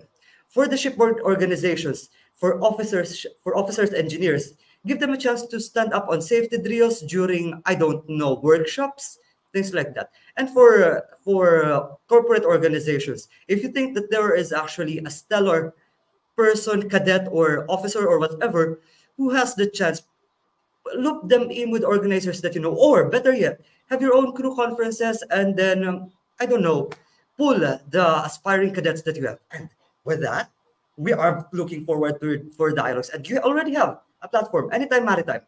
So, sorry, I am rambling, but I hope I'm making sense. Yes, you are. So the importance of getting everybody involved, and communication is important. And here's another them out. Yeah, yes, go, Wyren, go. In whatever industry, in whatever stage of career, we always forget the value of networking. Yes. And I think that's one thing that us as a seafarer is actually forgetting. We are not limited as seafarers forever. Exactly. We can transition. My career would not flourish as much as it is now if I was not able to introduce myself. Again, it's how you tell your story. Yes, exactly. Storytelling, networking. Alam mo, kagaya mo, Wyren, we're very active in the ferry world. And when we were invited, when my husband was invited to speak in New York, I was in my head, I'm thinking, ano ba ginagawa namin dito? Ang maliit na kumpanya lang kami compared sa kanila na ang lalaki ng mga barko nila, no? Yun yung nagsa-start pa lang kami sa modernization ng FastCat. And then over time, I realized it's good to network because, you know, like you, when I sit down there in the conference, when I have coffee or have cocktails with them, I really pick their brains, you know, talagang upo ako and I say, paano mo sinimulan yung ruta na yan? Anong ginawa mo? Pang ilang generation ka? And you know, I learn over time. I have confidence in what I do because then I get to hear their story and then pick up their best practice, and more importantly, we make the Philippine counts, no? Philippine count. You've been asking, where are we? Parang, okay, may activity doon. UN, they talk about maritime. Where are we Filipinos, di ba? So, just by having that courage to write them, to be there, to visit them, that is already making the Filipino count, you know, getting a point for the team, for Team Philippines, di ba? So, you know, can I just say, Wyren, you're not boasting. You're just saying what it is. And you should be proud, you know, and because you inspire. Yun yun. And dito sa Anytime Maritime, Wyren, we are positive people. We are part of the solution, not part of the problem. And we are positive. So, yan po yung energy at vibration na pinadadala natin sa ating mga Anytime Maritimers na nakikinig sa atin. And that is the audience that we want. No, here we have intelligent conversations. We share our story. I'm not a trained journalist, but I am inquisitive and interested and passionate about the maritime industry, and that's what I bring here in this movement. No, so anyway, thank you. Yes, go ahead. Can I just jump in? Thank you very much, because we were mentioning about business, and right now let me just walk away, because you asked me if I can be business person in the future, and I had the privilege to be actually sponsored. You cannot see, but I am. It's actually Office of the Youth in Maritime right now, and I have. And we are having an every Thursday gathering, if I can call it that way. And if you want to, you can come visit us this Thursday. I will be somehow inaugurating this office before I even go on board. And hopefully, you know, because to collate for some for a place for the youth in Maritime to call their home. Actually, this has never been announced just yet. Announce mo na. Text us the details. But yes, please announce, because alam ko nakikinig sa atin ng Manila Times, si Carmela, who's very much a part of Anytime Maritime. And maybe magbita ka kaya ng press para media, maritime media. O sige, announce mo. Kami very much supportive as MJOP. Yun nga lang kasi, syempre, nahihiya ako. I suffered as long. Okay, go. Invite. Sige. What time, where, etc. All right. So it will be this Thursday. I know it's such a short notice, but it's just going to be a small get-together just to start somewhere. Kasi I've been supported by Stefan Schmidt to build this up. We already have a conference table. So, yun po. Thursday on 6 p.m. Scandi Palace, 3rd floor. Wow. Sige, Wyren, papakontak kita kay Mika, ha? But you know, what I would like to say is I hope also you invite the young people to be part of us in Anytime Maritime. This is us, no? It's not me. Anytime Maritime is us, no? In the maritime industry, stakeholders, Filipinos and beyond.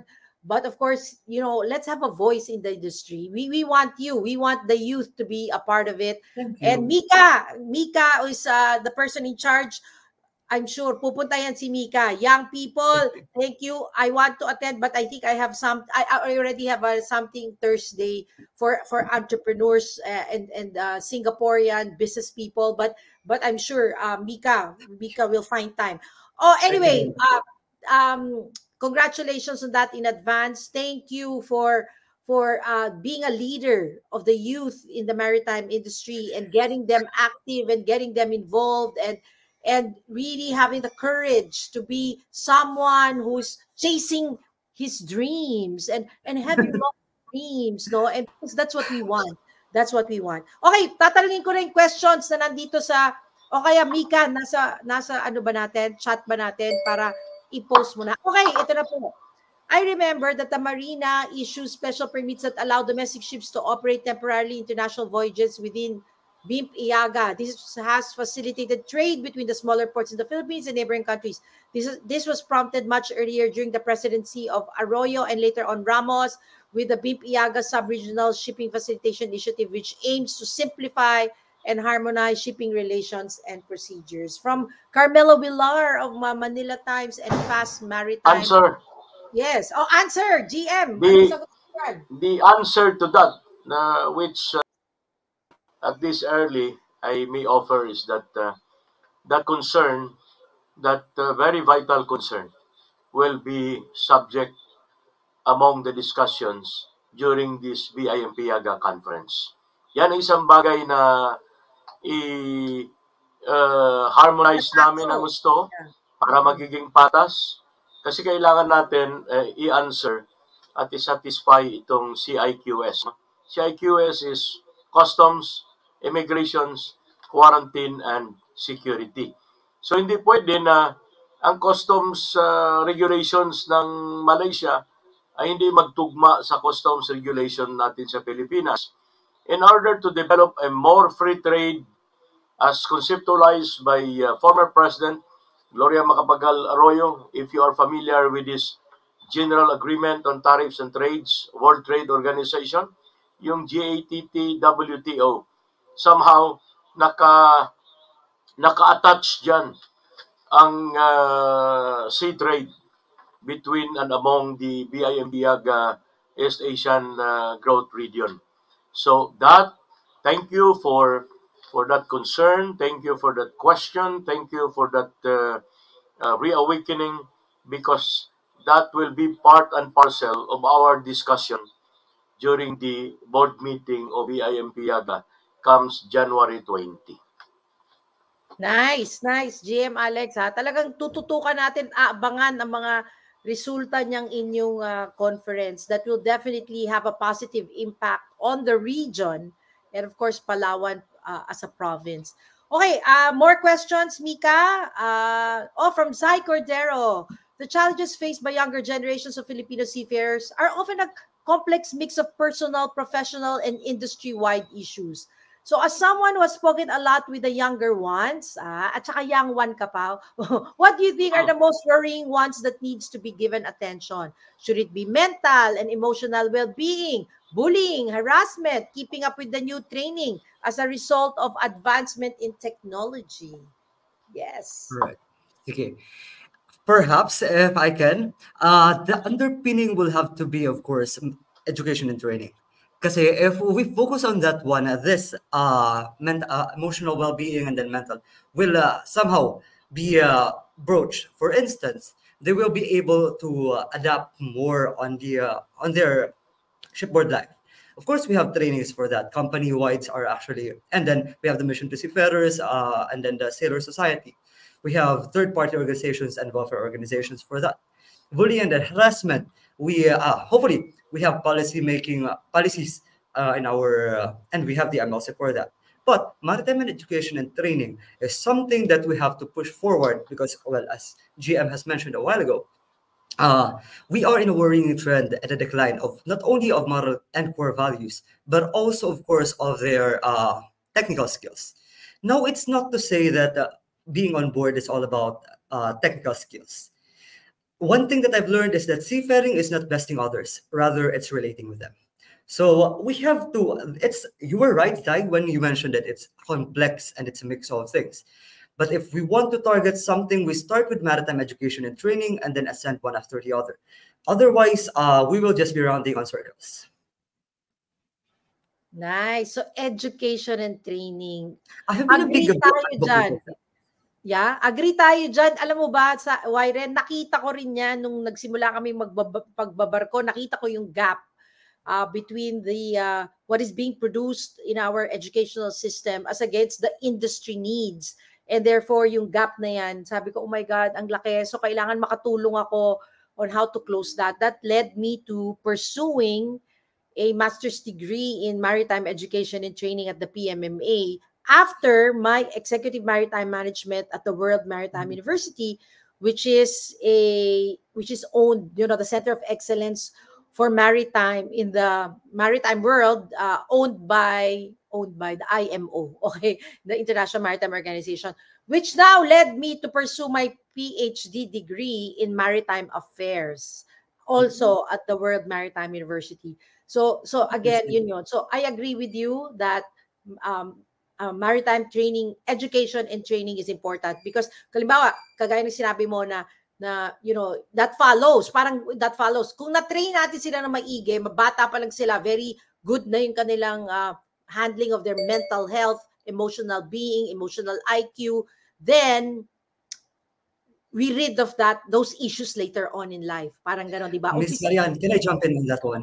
Yes, of course. Although it's a caveat emptor, because we still have to change the perspective of seafarers. Because commonly when we talk about maritime education and training, it literally jumps out on our minds as seafarers that it's out of compliance, rather compliance only for the training purposes. And don't start with me the underlying, of course, systemic barrier, but seafarers have to change their perspective that they're not doing it just for the sake of getting the paper certificate, because it's about their safety and other safety on board and the environment. So for the risk of being anecdotal, perhaps we as a company, as people, it starts with us on how we can change our perspective on quality education and training. One of the UN SDGs, number 4, if I'm not mistaken, is quality education and training. And Philippines, the IMO and the UN are already in the midpoint of the UN 2030 agenda. Although we have been backtracked during the pandemic, we are now trying to get back on track. And hopefully, with the conversations that we are having, yun. Amazing. Talaga namang in the know at alam ang SDG. Okay, paper ko yan sa Executive Maritime Management in 2015.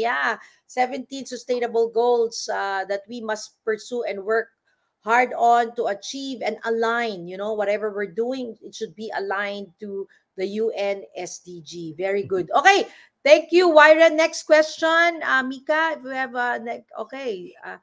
okay, from Sai. Siguro, Sai, pinick up ni Sai ito sa mga questions sa ating group chat. What is your personal opinion on the option by some overseers that our Filipino seafarers are slowly losing out to emerging countries like Africa and other countries, therefore posing a threat to one of the most steady source of income for government coffers? Talaga bang nawawalan ba ng posisyon ang mga Pilipino sa global maritime fleet? Nagiging second option na lang ba tayo? Okay, sige. I have to review my data and statistics on that one. No, but anecdotal evidence suggests that there are Southeast Asian nations that are emerging. For instance, we are already competing with Vietnamese, and then, if I'm not mistaken, Thai nationals also. No, that's not to say that because, so what's the question? Can we go back? Nawawalan ba tayo ng choice? Africa na daw ang mas hina-hire. Alam natin na parang number 1 ang Chinese, pero Chinese tend to serve the fleet, domestic fleet ng Chinese. And then tayo ng Pilipino na nakakalat sa mga Europeanong vessel, ganyan. Okay. So there, right. Are we losing out to emerging countries like Africa? Sa iyong experience? Opo, sige.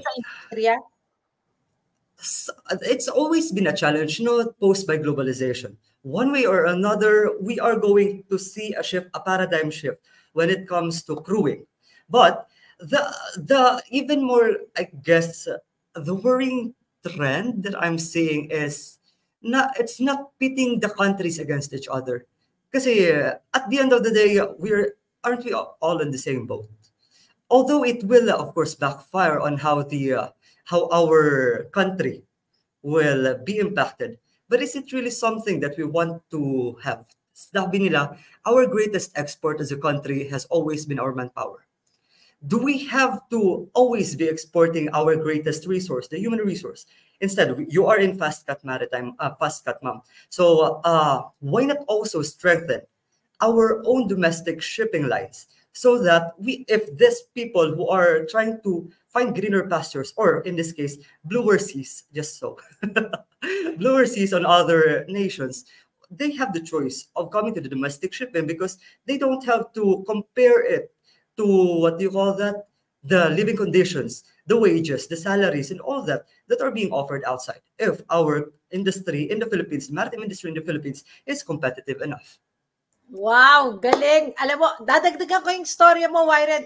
Nung inimbita ako ng Crew Connect na mag-present tungkol sa modernization of our fleet in FastCat, alam mo, during the cocktails, dinner, the foreign manning managers would approach me and say, you know what, we've been waiting for this to happen in the Philippines because that's the way to go. You start in the domestic trade, and then you train people, you produce competent seafarers in the domestic trade, and then they go global. So unahin yung domestic trade bago yung labas, which is actually not happening right now because yun na nga, young people like you, Wyren, always think, okay, I want to go abroad, I want to travel the world, and why not? Because you earn dollars, and that's 10 times more than what you're making in the domestic trade.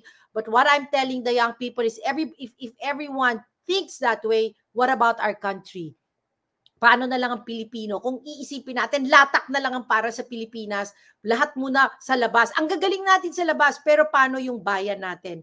And I say, paano yung next generation? Wyren, bata ka pa, pero paano yung magiging anak mo, yung apo mo, if we don't strengthen our country, if we don't work hard, and think about our country, because who else will love our country but us, Filipinos, diba? But, hearing you saying, inviting us in your space, Youth for Maritime, which is funded by foreigners. Tama ba ako? You get funding from foreigners. I mean, at least help and support. So which makes me again a little bit sad, saying, thinking, ay, okay, ang tumutulong na naman sa atin, ibang bansa, bakit hindi yung sarili natin? Tama ba? Ano ba yan? Are you being helped by yes, international funds? Oh, see, that's it. But see, okay, if we put it in a positive perspective, fina-fund ka nila because they see the value of the Filipinos, they see the value of the young Filipino seafarers, and them helping you set this up will encourage more young people, to be active, to have a voice, to be competent, and to be inspired. Oy, alam mo ba, nag-text yung anak kong doktora na nakikinig sa atin. Sabi niya, Ma'am, nice show today. Very inspiring si Wyren. Naks naman, Wyren. Thank you po. Kung anak ko ha, MD, MBA yan ha, pediatric dermatologist, pero talagang ina-admire ka. So, galing. Yay, Wyren. Thank you so much.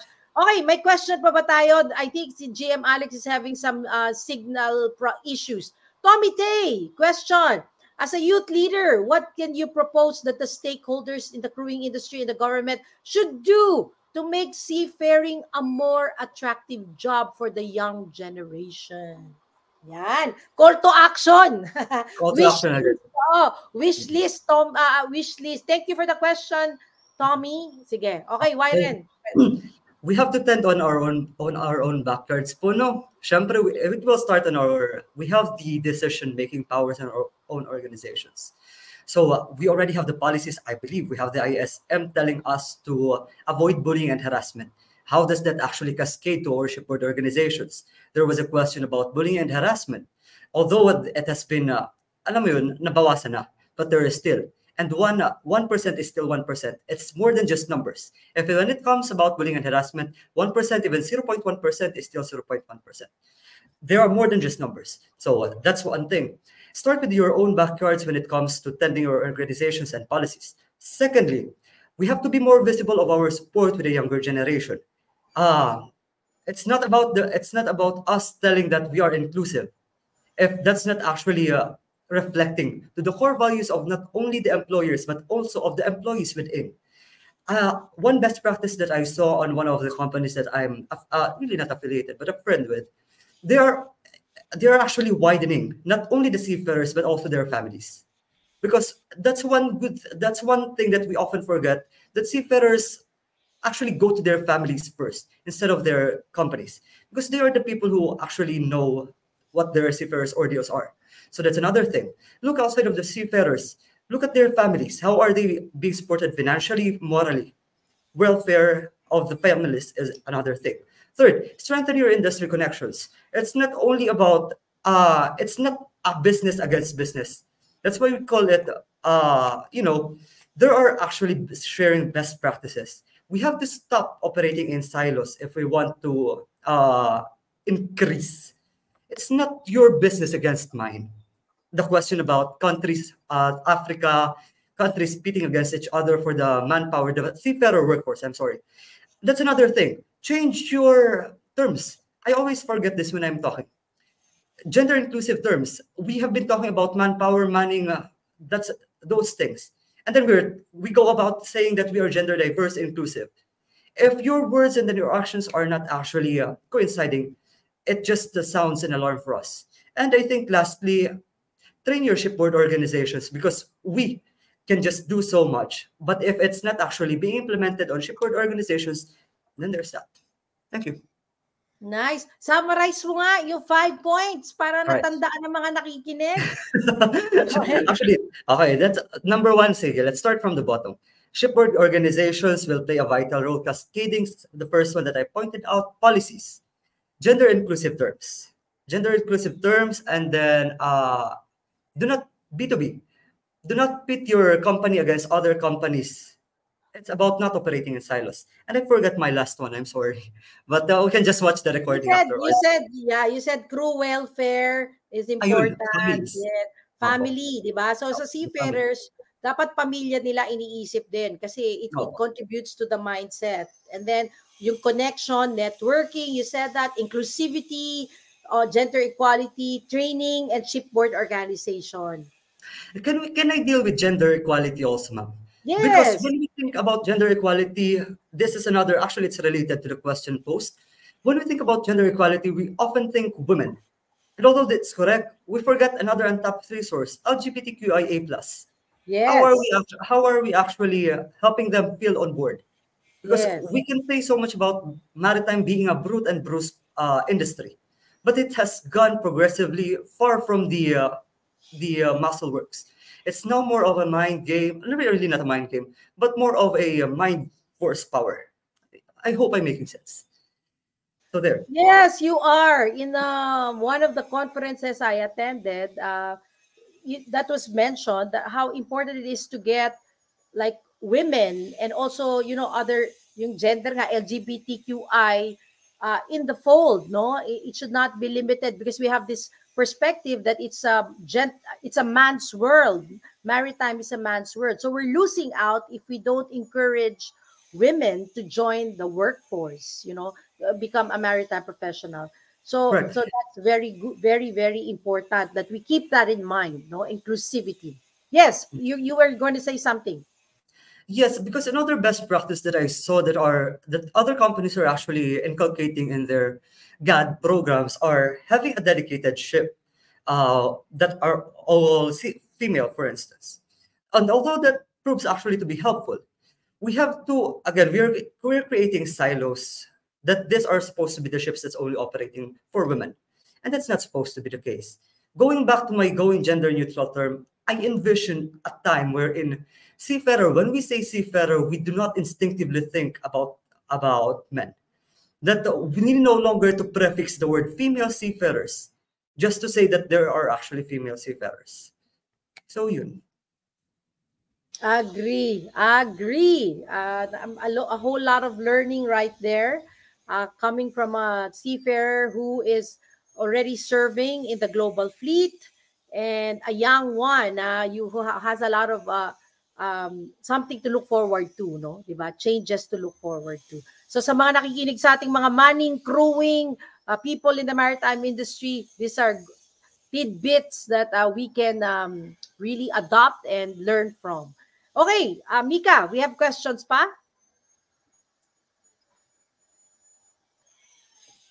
Okay, from Dean William. The maritime sector can benefit from engaging youth to ensure a sustainable future. Young leaders are demanding unprecedented change in response to climate degradation, and their inclusion in high-level decision-making is improving. Various initiatives such as Sea Youth Rise Up and Project Ocean Hope empower youth to become environmental champions and provide a platform for them to express their ideas and magnify their environmental advocacy efforts. Meaningful youth engagement is essential. Okay, paki-remove po yung question kasi nabablock yung mukha namin ni Wyren. Oy, Wyren, what's your take on that? But I have something to say about that too after you. Sige, Wyren. Ikaw na muna, ma'am. Sige, ladies first. Ganun ba? Hiya naman ako sa'yo. Ikaw yung bisita namin dito. But sige, just to share with you, I just came from Surigao because we are studying the possibility of connecting Surigao, Siargao. We already have 2 FastCats there connecting Leyte to Surigao. But that's why we were there. And then I met a lady, sana nakikinig siya, si Ma'am Gina from the Menro of Del Carmen town in Siargao. And we had a whole lot of conversation about protecting the marine environment and how important it is, for the future. And you're right, Dean William, on your question that youth should have a say on the marine environment, because we're talking about the sustainability of our Mother Earth, of where we all live, So, example, I'll share with you in FastCat, we now have decarbonization engines that's being installed, decarbonization equipment that's being installed in our engines so that we lessen our carbon footprint, our carbon emission. And it is digitalized such that we are able to measure, the impact that we have with those decarbonization. We do garbage segregation. We partnered with WWF and Marina and PPA in having a video in our FastCat TVs, onboard entertainment, informing people of the advocacy on single-use plastic, on lessening the use of single-use plastic and what it does for the marine environment. So little things like this, we are taking responsibility, as a responsible corporate social, citizen, CSR, as part of our CSR, getting involved in this maritime campaign. And yes, I truly believe that the youth must have active role, an active role in all this campaign. Isa pa pala, kikwento ko lang, Wyren, that we use materials that will support and help lessen the impact in the marine environment, such as Jotun paints. It's like in FastCat, we only use Jotun paints kasi ito yung material na merong protection, anti-fouling sa barko natin, pero at the same time, good for the marine environment. It does not harm the marine environment. So we only use that material in FastCat. So there, that's how we do CSR. So ikaw, Wyren, and in fact, wait, baka makalimutan ko kasi, hindi kagaya mo na siguro malakas pa memory, but sa akin baka malimutan ko, Mika, kailangan maimbita natin yung sila ma'am ng Menro, Ma'am Gina sa Siargao to tell us about their conservation activities that I learned, I had a very, very fruitful conversation. Also met the mayor of Del Carmen town in Siargao. And oh my God, alam mo ba, Wyren, naka-hoodie siya ng NYU. And I told him, si Mayor Coro, I said, Mayor, wow, nag-aral ka ba sa NYU? Because my sons are studying in New York. And I said, aral ka ba doon? Sabi niya, no, I teach. Oh, kita mo na, Wyren, na mayor nagtuturo sa NYU. And I said, wow, ano po tinuturo niyo sa NYU? Poverty alleviation. Yun ang subject na tinuturo niya. So yung mga nagtitake ng course na yan sa NYU, lumilipad sa Del Carmen town sa Siargao. And then they teach strategies on how to alleviate poverty. Alam natin ang pinakamahirap na sektor or nasa laylayan ng lipunan sa Pilipinas ay ang mga mangingisda at ang mga farmers.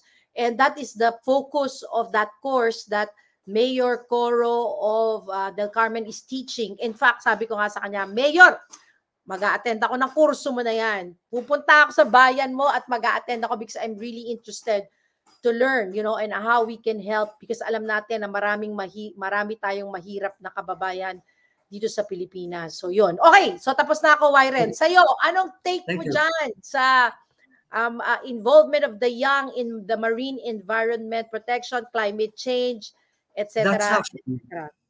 That's actually laudable, ma'am. No, and I appreciate it. Had Dean not mentioned it, I wouldn't have known. So I think what I'm going to share here is towards April, I think there will be the United Nations Ocean Decade Conference that will be slated in Barcelona. So they are now open for registrations, and for early career ocean professionals, they're actually looking for they are funding some early career ocean professionals. So if you can just go to Google and find UN Ocean Decade Conference that will be happening in Barcelona this April, you can still register. Other than that,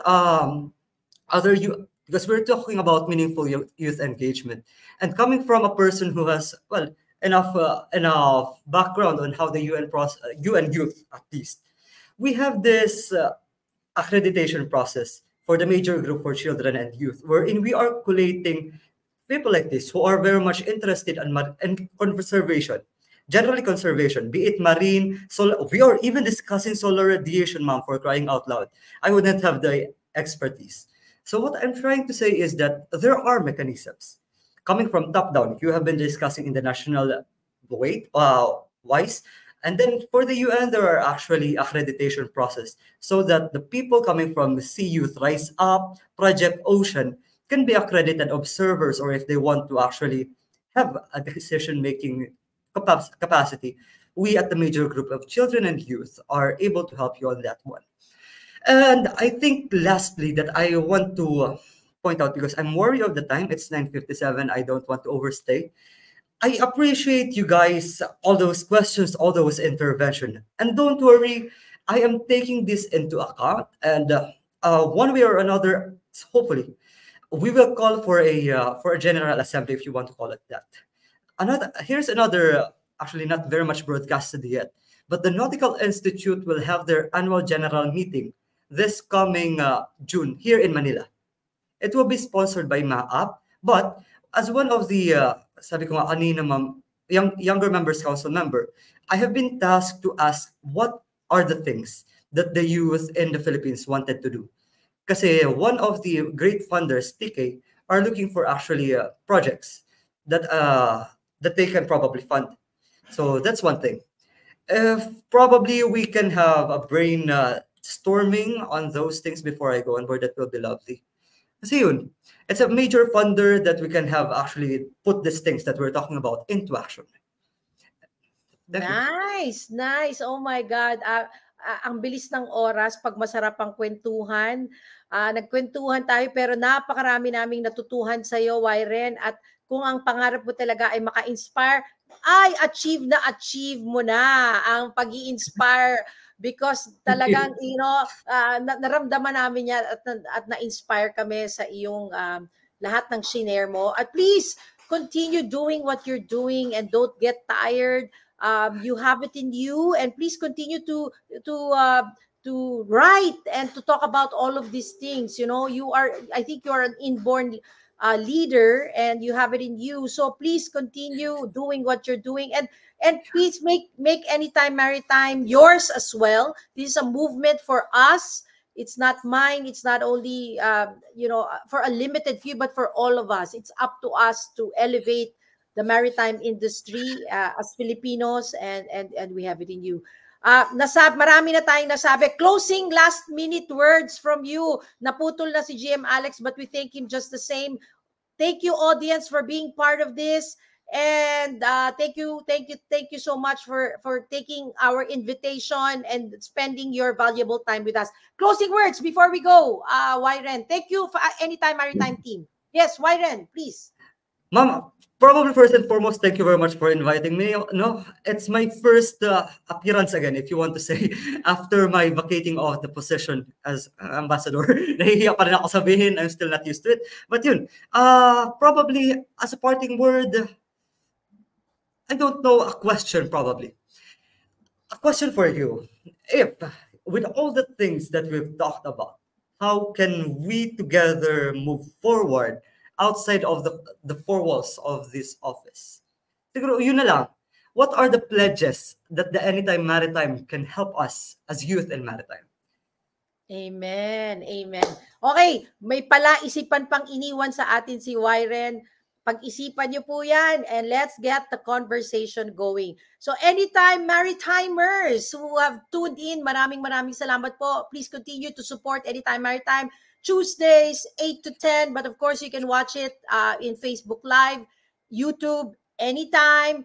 And again, Wyren, thank you so much. Thank you everybody for tuning in and listening to our intelligent conversations here in Anytime Maritime. Thank you, everybody. Thank you, team. Bye. Thank you, everyone. Thank you, GM.